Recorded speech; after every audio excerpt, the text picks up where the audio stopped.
Remember James Lipton of Inside the Actors Studio? I've got my cards, I'm going to fling them, okay? And I was reminded, which I forgot, but Mary Jane always remembers, that one of his first questions was always, what's your favorite curse word?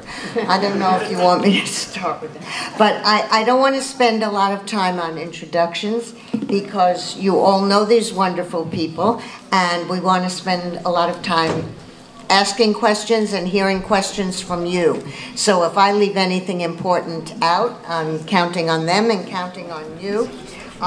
They are three very important people. Governor Corzine, and if this were the electorate, you would have had a second term. Senator Weinberg, Teaneck's own Senator Weinberg. And Francine Weinberg Graff, whom I've been lucky enough to get to know a little bit. I have to start with a question for Francine, because as I watched this, and you went back years and years and filming your father, at what point did you know you wanted to do this?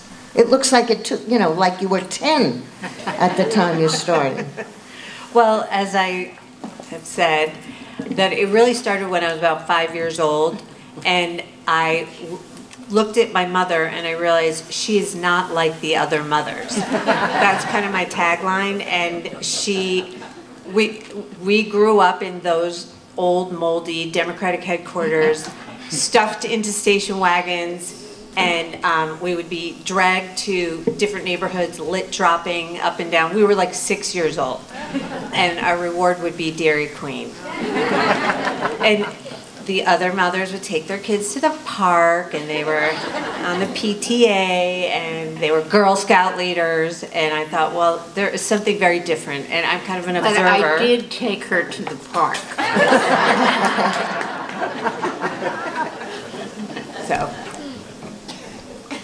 So you really did start a long time. And I imagine that a lot of this footage you found, I can't imagine how long did it actually take to complete this? Well, I really picked it up again in 2018 when I was trying to actually sell this as like a fiction series, because I thought it would be a great idea, and it was getting no traction. But I worked as a writer-producer in the unscripted world, and I thought, well, this I can do. And many of you in this audience donated to this film and helped and gave us footage and gave us articles that, you know, we were able to use headlines, and Mac Borg helped us interview in the record, and it's really taken a village to make a movie. It's a wonderful result that we're very happy with. And Senator Weinberg, what was I know you said this is only the second time you've seen it. What was your reaction? How did you feel about seeing it? Did it really accurately, you're not going to give it a bad review, but did it accurately reflect how you felt, what you were going through? Yeah, actually I think it did. There were so many other issues that I had been involved with over the years of being in public office, and I think Francine narrowed it down to the marriage equality and the Bridgegate issue, and as I said, John Corzine gave me the chance to break into the big time and see my name in lights at the NJ PAC. But yes, I think it accurately reflected much of my feelings. It was always my personal experience, and the story you kind of touched on in the marriage equality, that I could go and come in my husband's hospital room and with him make decisions with nobody questioning who I was or why I was there. Whereas people, like some of the committed couples, you saw in this film could not have the same rights. So I hope it serves a little bit.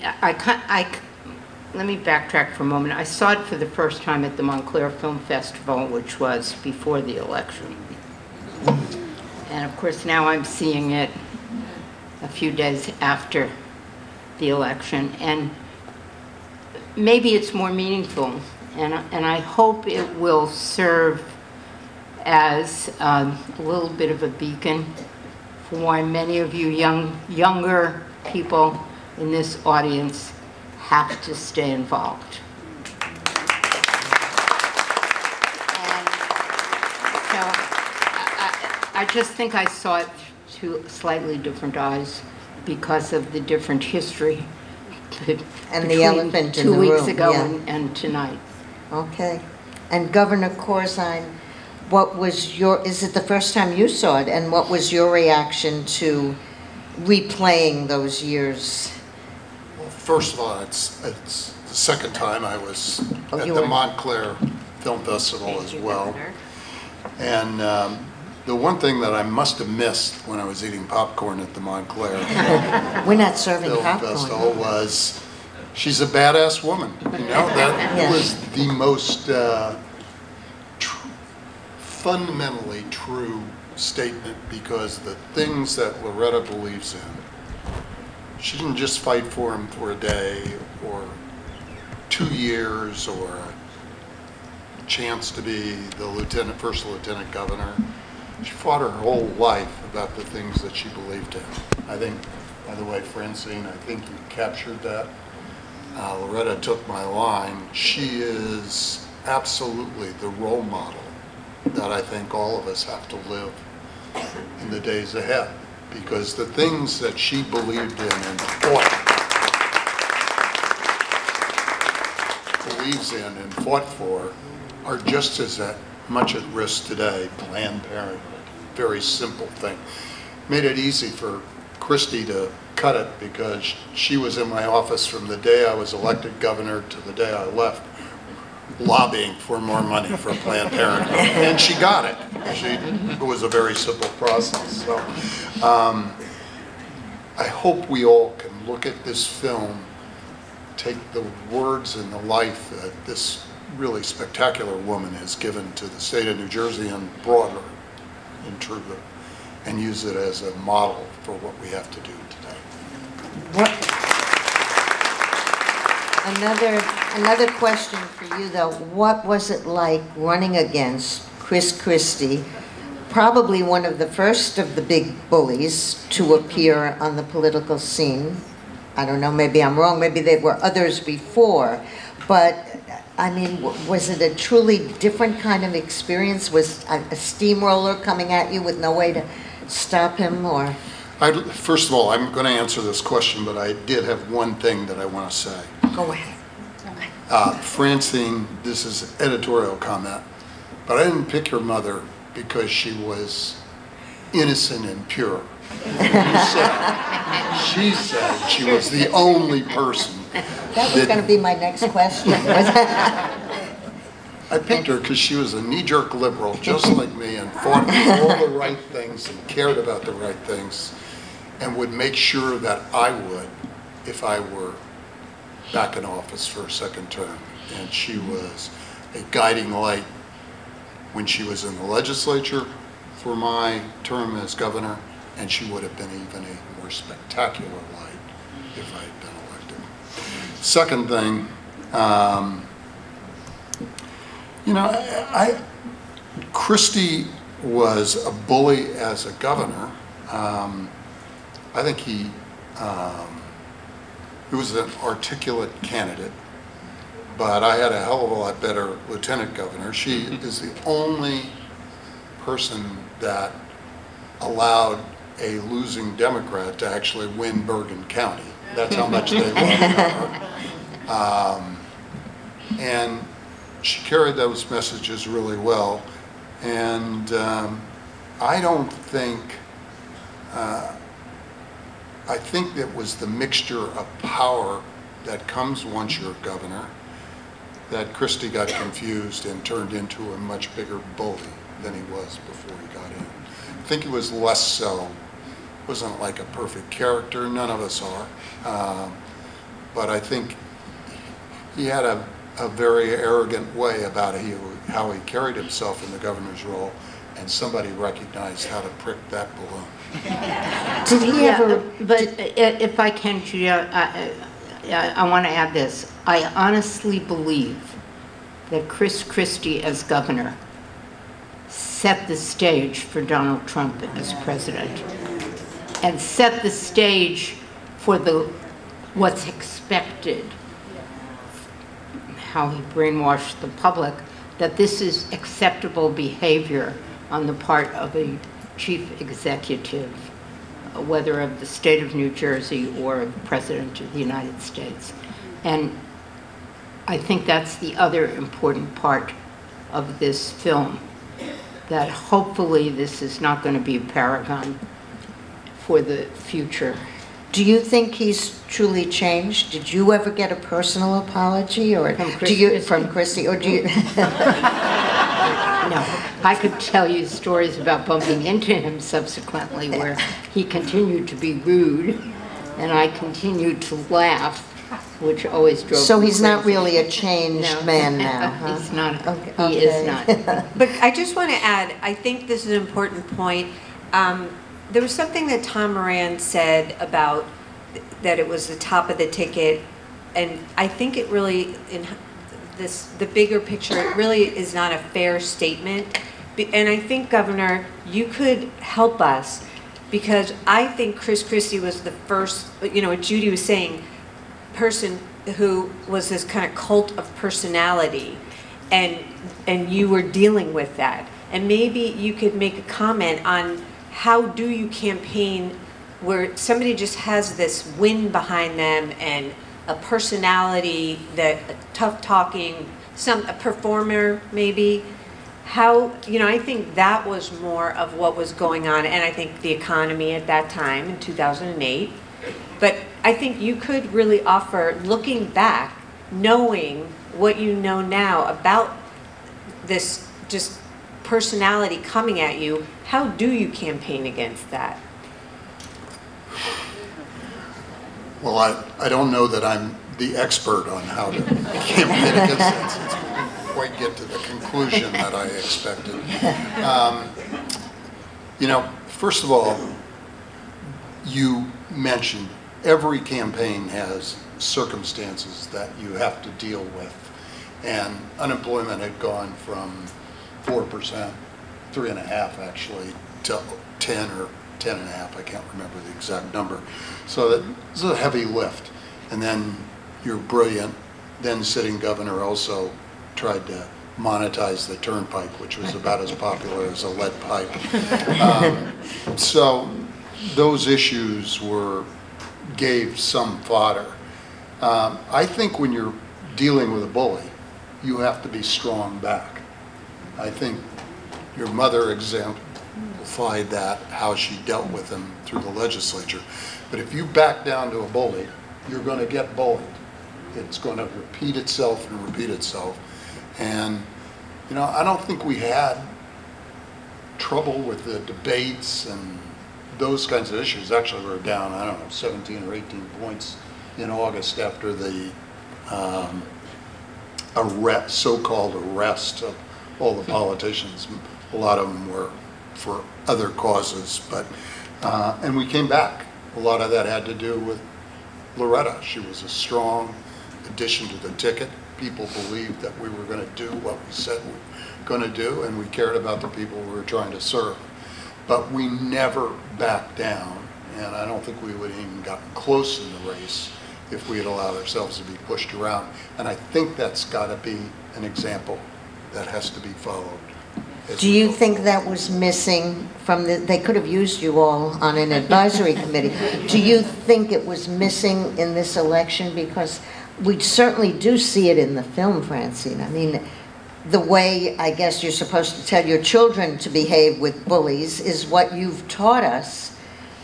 Is that something that you do think was missing in this campaign this time around?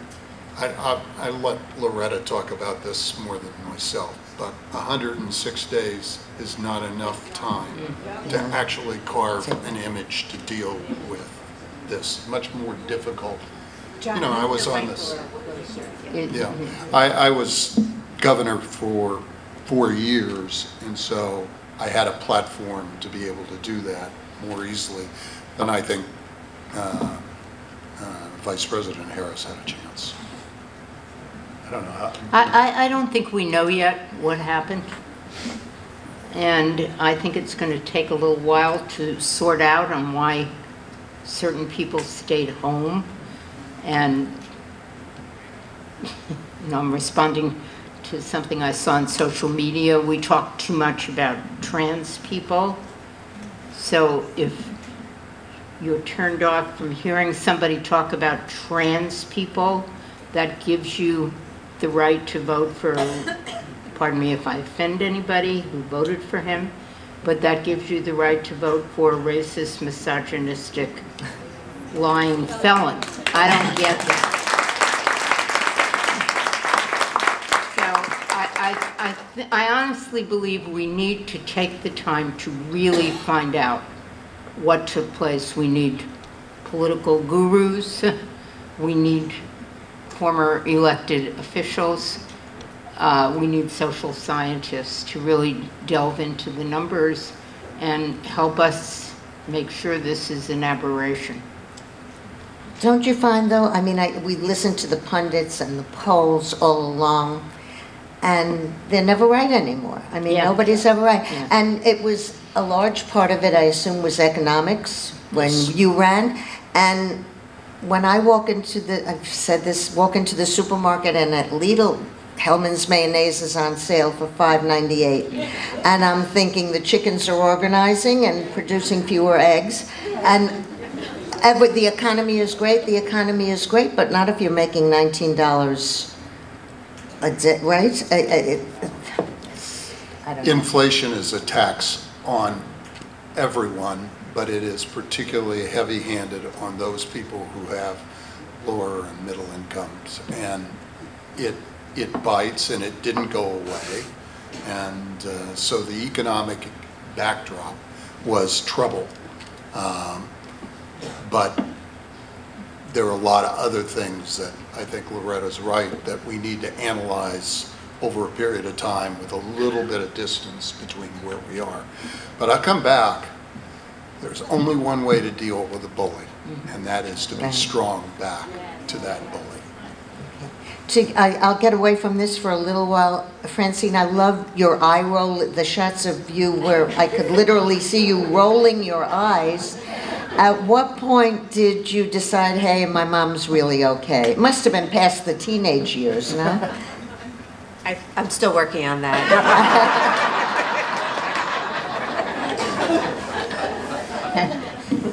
Well, you know, I never signed the rights away to my life story, by the way. So I always threaten her if she gets too snarky, I'm going to pull the plug on this. And one of the things that I love in this movie is your sense of humor, which I think your daughter shares too. And that's pretty important, right? Let me ask both of you, what do you think you would like to be most remembered for? What was the best of times, and then maybe tell us a little bit about the worst of times, other than the loss. You go first. No, this one's yours, Governor. Best of times, I met my wife while I was governor in Chief. Made me very happy. I think being a public servant, and you can see it in the joy that Loretta brought to her work as it evolved over the time that was shown, is just a joy. And if you don't like helping others, and if you don't like people, then don't get into politics, because that is what is so much of a charge. It's not about the individual that is serving, it's the people you serve, and knowing that maybe their lives are just a little bit better. So that's the good part. The bad part's losing. It really sucks. And I will say and I just want to bring it to current events.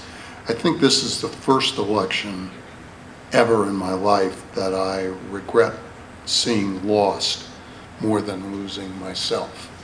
Because I think that the kinds of things that Loretta fought to push for, including standing up to people who are bullies, is something that I'm afraid is normatively going to be a lot harder to do. It's going to take a lot of people like Loretta to make a big difference going forward. And if I may, a point of personal privilege. I know Jeremy said there were a lot of elected officials and former elected officials in the audience, but we do have 2 state legislators here who are my successors in the assembly, and that's Shama Hader and Ellen Park. So thank you for being here. And to John's wife, Sharon, whom we, whenever we really need John, we know who to call first. And who is active and still a member, I think, of the Israel Commission in New Jersey, so a spokesperson and activist in her own right. So Sharon, thank you for getting him here. Do you want to add anything about the best and the worst? Yeah, or you no, could I forget think worst? John kind of summed it up. You know, I also tell people, particularly young women, you can't have it all of the time. There's always something that's going to get short shrift or might suffer.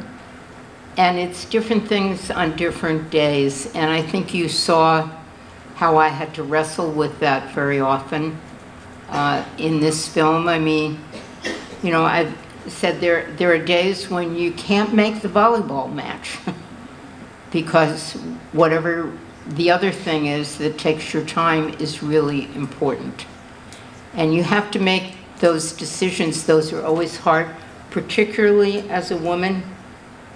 We're usually the nurturers or the ones that make sure that at least you ordered dinner in if you didn't get it cooked, so that there was always some food on the table. And I know I see Reshma Khan sitting in the audience, who just came through a campaign that wasn't quite so successful, but I'm sure you can speak to this, being the mother, being a wife and the mother of young children. So it's not so bad. I mean, you know what? They survived the missed volleyball matches, and I did take her to the park. And she learned a lot about geography, that we would drop them off at the corner, say, do the square block, and then we'll pick you up and we'll go for ice cream. So she learned a lot of things about geography and what a square block was. So there are all those good things to, and Francine is very much a product of our Teaneck school system, a graduate of Teaneck High School, class of 81, and some of her 81 some of her 81 colleagues are in the audience, a couple of whom still Teaneck residents. So, you know, I just point that out because don't expect, if you're going to get into the whole idea of public service and of running for office, and there is not more joyful, important, exhausting work in which you can become engaged, but don't expect to have all of it all of the time. And some sacrifices along the way, I found out that people can survive. And so I point that out. I know that it's part of the bad part, but I think the good part, and you saw that little vignette with my grandson, which was very touching. Yeah. But when he was 5 years old, he was in love with garbage trucks. And Grandma, the Senate Majority Leader, got him a visit to the recycling center where he got to see the garbage trucks operate and the wheels turn. There are some perks, huh? So there are some perks to the office. Could I ask you, what's the status of the Port Authority today? Are things any better, or has it just been reduced to what it was? Well, the Port Authority has different leadership. It has improved, but that story that was told, you know, in order to regulate the Port Authority of New York, New Jersey, you need legislation that passes both the New York legislature, both Assembly and Senate, and the New Jersey legislature, and then signed by both governors. And as the film pointed out, we really labored, and we had some great partners in New York, and Senator Bob Gordon was my partner in the state Senate. We labored to get that bill passed through 4 houses. I think it was Steve Sweeney in the film who counted up the number of people that had to vote for it. And then both governors, the weekend before Christmas, vetoed the Port Authority reform legislation because they didn't want the Port Authority reformed. There is new leadership. I think they've been much more open and much more responsive, but if it's not in the law, you can't count on it when the next leadership comes in. So I don't, you know, the Port Authority of New York and New Jersey has a bigger budget than I think 27 states in the United States. I mean, I'm sure you would like to just have 1/10 of the tolls at the GW Bridge on a given day, and none of you will need pensions in the future. So the GW Bridge, the busiest bridge in the world, and they're paying all that money every time they drive over.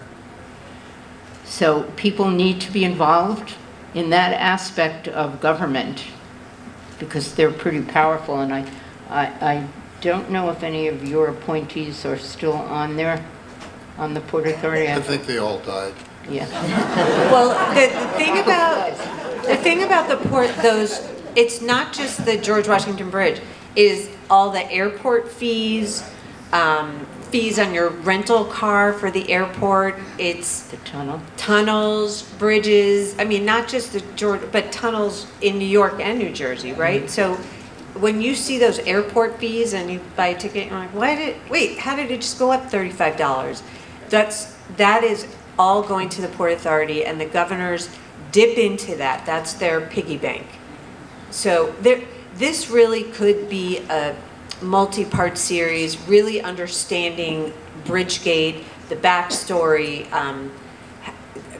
just the backstory of the Christie administration. It absolutely mirrors what's going on now with Trump, and there's tentacles everywhere in this story. It wasn't just lanes being closed leading up to the bridge. It's massive. There were, what's the bridge that was built with the Pulaski Skyway was built with Port Authority money, and that was not supposed to happen. You're not supposed to use Port Authority money because it has to do with where it is. It's like outside a certain jurisdiction.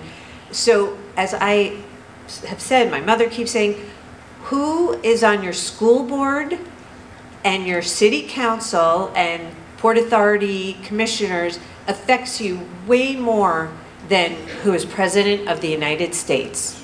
And do not forget that, and you have to know who your council people and your council candidates and your school board candidates, and do they actually send their kids to the schools, or do they send their kids to private school? I mean, it's... Okay, be careful here.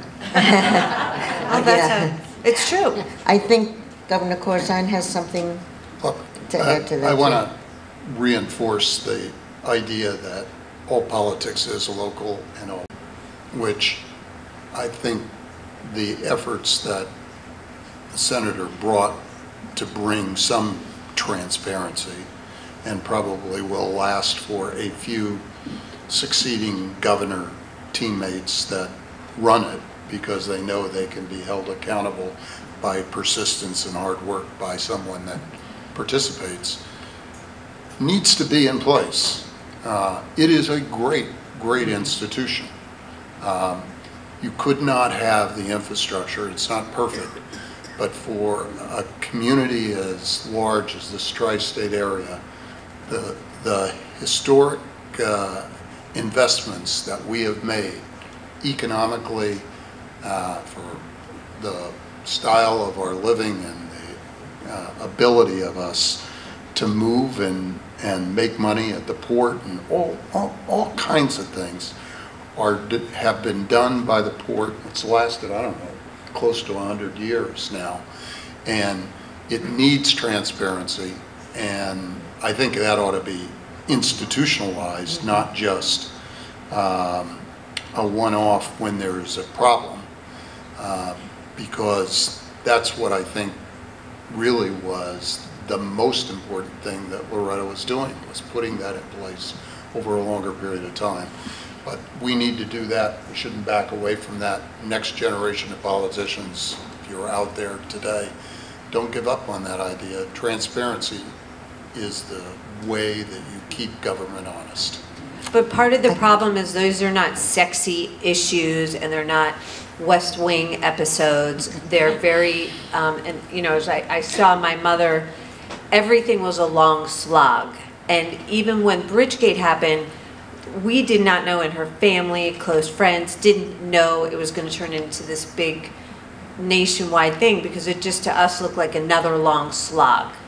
So that's really most of what her career has been, is one long slog after another. I could go on with a lot more questions. I'll just ask one more and then open it up to everybody. And that is, ask each of you, what do you see next for yourselves as we face the next 4 years, and hopefully not more than that? Okay, well, I'll take that.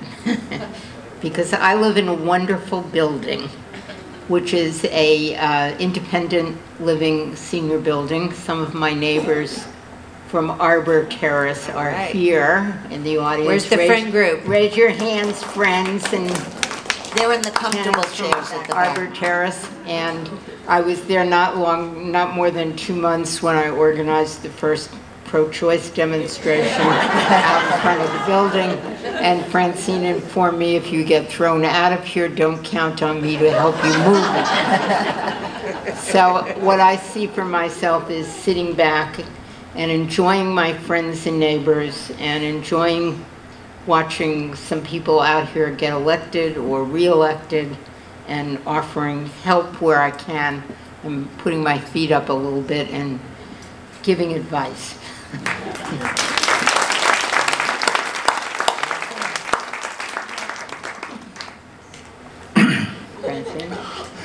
Well, let's see.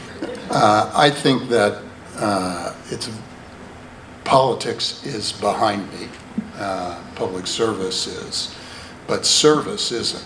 I serve on a number of charitable boards. Just got back from 4 days in Honduras, helping some of the kids that we've deported back in a Covenant House facility that we're working on. I think there are 3 or 4 other things that I'm trying to do, and I actually believe that one of the ways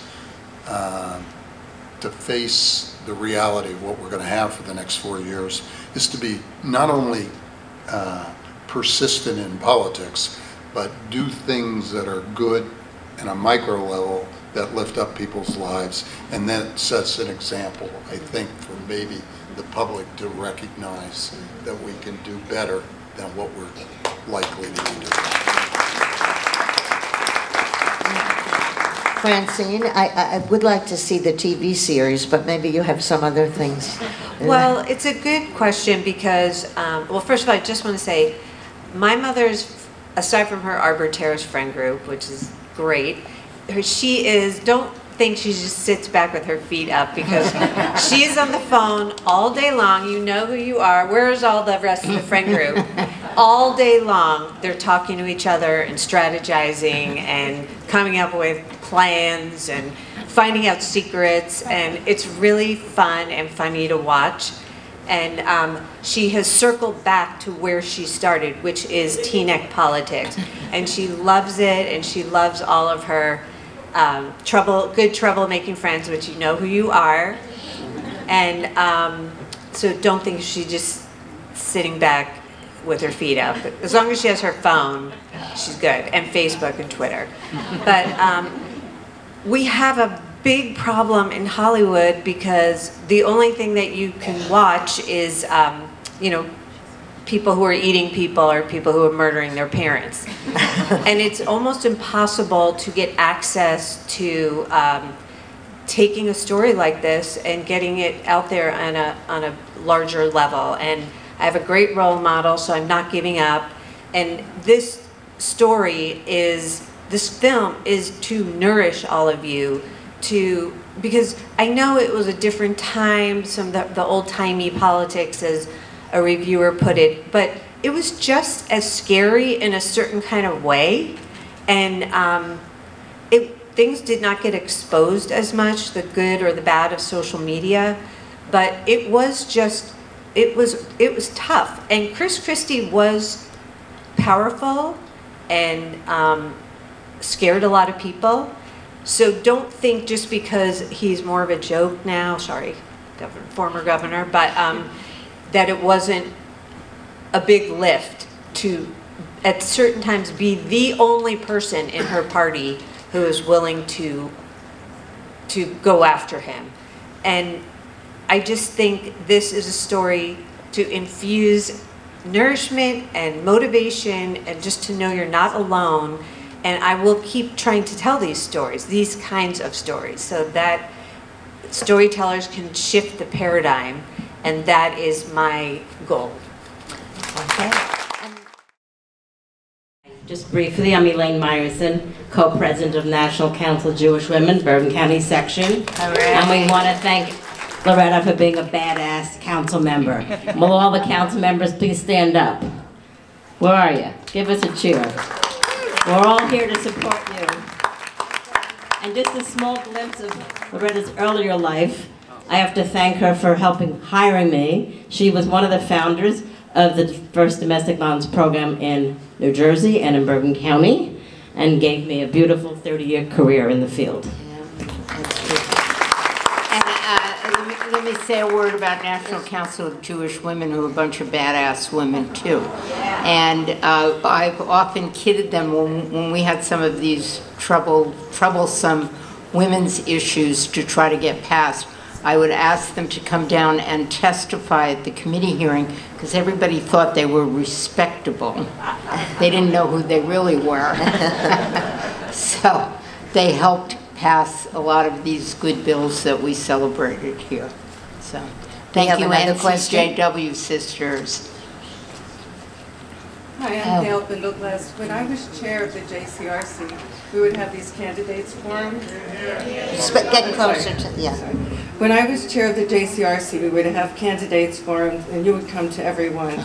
And somebody like Gerald Cardinale, may he rest in peace, you and he would vehemently argue with one another, taking very strong stances, and yet you were so civil toward one another. Well, and Jerry Cardinale knew how to pick out a bottle of wine.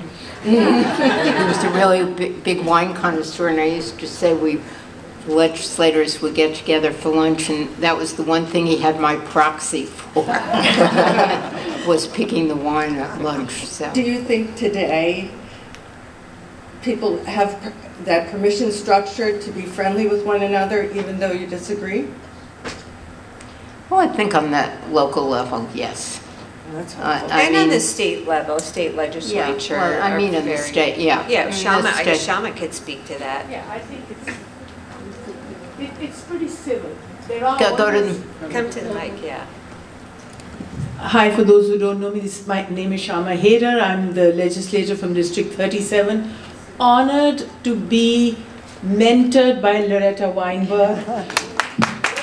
When I first got elected to council many moons ago, she was the first person I reached out to. You were an assemblywoman then, and I've never stopped reaching out to her. I still call her, I still bug her, and I will continue to do so. And I'm also honored that she recruited me to run for this office. Thank you, Senator. But to the point of this being civil, yes, I think state legislature is much more civil than the House of Representatives, but there's always a few bad actors, and you know how to deal with them. Thank you. I think that that's about it. Everybody's finished and wants to go to bed, but I have one more announcement before we close. There is another film coming. We have a PS. It's called Join or Die, and it's going to be shown at Ethical Culture Thursday, November 14th, and you can get tickets. I know it's very hard, but don't give up on Eventbrite. Just go to the TIFF website, and I hope that you'll all be there, and the 3 virtual films are still being shown. And Reshma, I think wants to say something. You can't leave without hearing from Reshma. Go ahead. Yeah, it's an honor. Thank you. Good evening, everyone. Thank you, and we are in the midst of greatness. I want to ask you your memories of your father, because clearly he instilled this legacy in you, and you are now passing it on to Jonah and Shayna. So could you please tell us some of what you learned from him? I think my husband kind of summed that up. Yes, my father was an old Tammany Hall politician. You know, the kind of clubhouse politician that I railed against in my starting out years, until I learned that you had to learn how to go along, you had to learn how to get along without always going along. And that's an art form that's kind of hard to teach. It's just something you get to know. But I heard politics discussed a lot. I knew the structure of the Democratic Party in New York in those years. And it was a very people-oriented, he was a very social human being. And yes, we used to go to these dinners together, and when I was first married, I used to tell Erwin, if you want something to eat for dinner, you're just going to have to come with me. And as he described, he went to the buffet table and I worked the room. So I haven't really thought too much about how to put this into words, but it obviously is part of my DNA, part of what I absorbed as a young child. And the other side, which is not covered here, my parents were divorced. And my mother was a single mother in the years when that phrase was not so widely used. Before she could get a credit card. Yeah, we just celebrated the 50th anniversary of it being, of the law that required that women could get credit cards in their own names. And she could not get a credit card in her name as a divorced woman.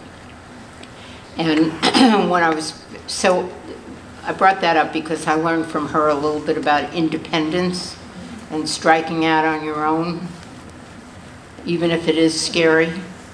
But when I was first married and she didn't have a lot of expendable money, she couldn't get a credit card. She could only get a Saks Fifth Avenue department store card. So all of my linens came from Saks Fifth Avenue.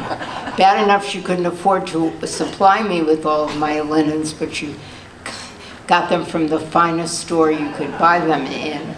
And they were all properly monogrammed, as they used to do in those days. So, and that was only because it was the only place you could get credit. That's only back, you know, in the 50th anniversary, you can figure it out yourself. And my first credit card was in the name of Mrs. Erwin Weinberg. So we didn't usually even have them in our own names. So it is not that long ago that we really were second-class citizens in so many ways that Stephen Goldstein put on how he felt as a gay man. So we need to be vigilant and be aware that we don't end up back there. And remember what I think you said in the film, and we've heard a lot lately, we won't go back. We won't go back, that's right. And Jackie has some, okay. Yes, Jackie Cates, no longer a Teaneck resident, but Yeah, you still are. Well, you're still in District 37. So Yes, it's yes, okay. yes. And I spend most of my time here. Mickey and I both do. I have so many emotions. Francine, I have to thank you because I've known your mother since, I'm trying to figure it out, but I think that it was 1970, Consensus 70. Do you remember that particular campaign? And I really thought that I knew most of everything, but there is so much more, and I thank you for that. And I also thank you as a person who had been involved in politics. I know how hard it was on my children, particularly my daughter, her teachers would call her Jackie. I mean, it really, and to see the love and respect that you have for your mother and respect for what she has done and continues to do is really heartwarming and I think inspiring for all of us who've ever been in elective office.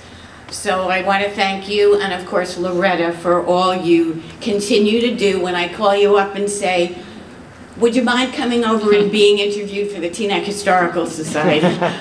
But Governor, I was mayor when you were governor. You spent a lot of time in Teaneck, and I remember walking around with you when you were making telephone calls for the Jewish Federation to raise money. You were always helping. You were so good to us, and I felt that we were good friends, and I always worried about you after your car accident, so I'm glad that you are well and here. And I just want to tell you that the first time I was at a small meeting where Loretta was speaking about something else, but then she started talking about you. She was going to endorse you, and she spoke about all of your qualities, the criteria that she used to decide she was going to support you.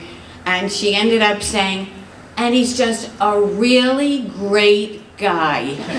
And I don't remember your other qualifications, but that stuck in my mind, and it's obvious. So thank you all. Thank you. Thank our panel, these wonderful people. Thank you, wonderful people. Next year will be our 20th. So it's going to be a big year. I think after 19 years, people finally know about the Teaneck International Film Festival. And that's due to Jeremy Lentz and the PR we had in the Jewish Standard and everybody telling everybody about us. So thank you so much. Have a good night.